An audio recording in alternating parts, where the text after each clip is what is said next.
Juba II, 52 avant Jésus-Christ, 23 après Jésus-Christ, fils de Juba I, dernier roi de Numidie, est l'une des figures les plus fascinantes de l'histoire antique. Érudit, explorateur et roi, il a marqué l'Afrique du Nord en tant que défenseur de la culture berbère tout en étant un allié de Rome.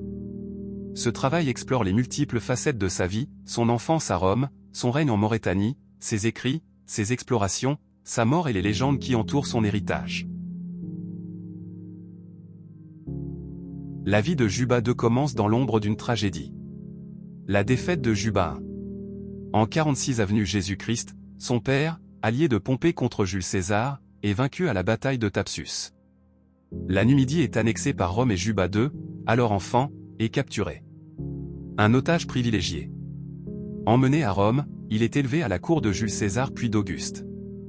Il reçoit une éducation de haut niveau, maîtrisant le latin, le grec, et les sciences, tout en restant attaché à ses origines berbères. Un roi érudit et bâtisseur. En 25 avenue Jésus-Christ, l'empereur Auguste nomme Juba II roi de Maurétanie, un territoire couvrant le nord de l'actuel Maroc et l'ouest de l'Algérie. Une capitale prestigieuse. Juba II fait de Césarée, Cherchell, Algérie, un centre culturel majeur, en s'inspirant des traditions gréco-romaines. La ville devient un carrefour entre les cultures berbères, romaines et grecques. Un règne sous influence romaine. Bien que roi, il reste sous la tutelle de Rome, consolidant l'intégration de la Maurétanie à l'Empire tout en préservant une certaine autonomie. Le mariage de Juba II avec Cléopâtre Sélénée, fille de Cléopâtre VII d'Égypte et de Marc-Antoine, symbolise une alliance stratégique. Union des cultures. Ce mariage unit l'héritage berbère de Juba II à celui des Ptolémées d'Égypte. Rôle politique de Cléopâtre Sélénée. Elle contribue à l'administration du royaume et au rayonnement culturel de Césarée.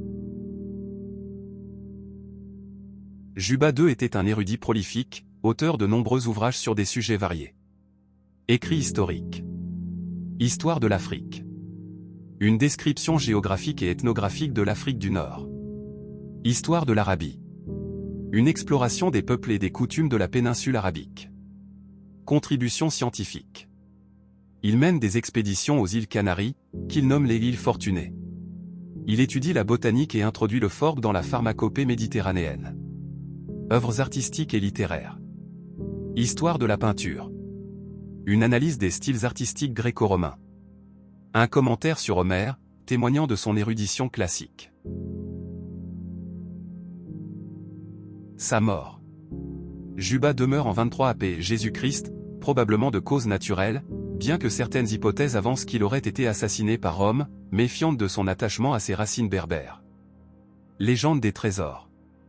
Des théories controversées affirment que certains artefacts liés à Juba II auraient été retrouvés en Amérique, suggérant une exploration maritime précoce, bien que cela reste spéculatif. Le tombeau royal de Maurétanie.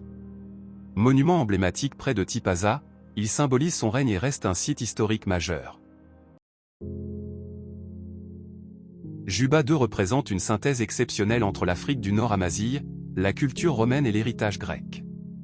Promoteur de la romanisation. Il a renforcé l'intégration de la Maurétanie à l'Empire romain. Défenseur de la culture berbère. Malgré son rôle pro-romain, il a valorisé l'identité et les traditions de son peuple à travers ses écrits et sa politique. Juba II, roi savant et bâtisseur, a su s'imposer comme une figure majeure de son époque. À travers ses œuvres, ses expéditions et son règne, il a laissé un héritage durable, faisant de l'Afrique du Nord un acteur clé du monde méditerranéen antique. Ses mystères et son influence continuent de captiver les historiens, faisant de lui une icône de la culture berbère et universelle.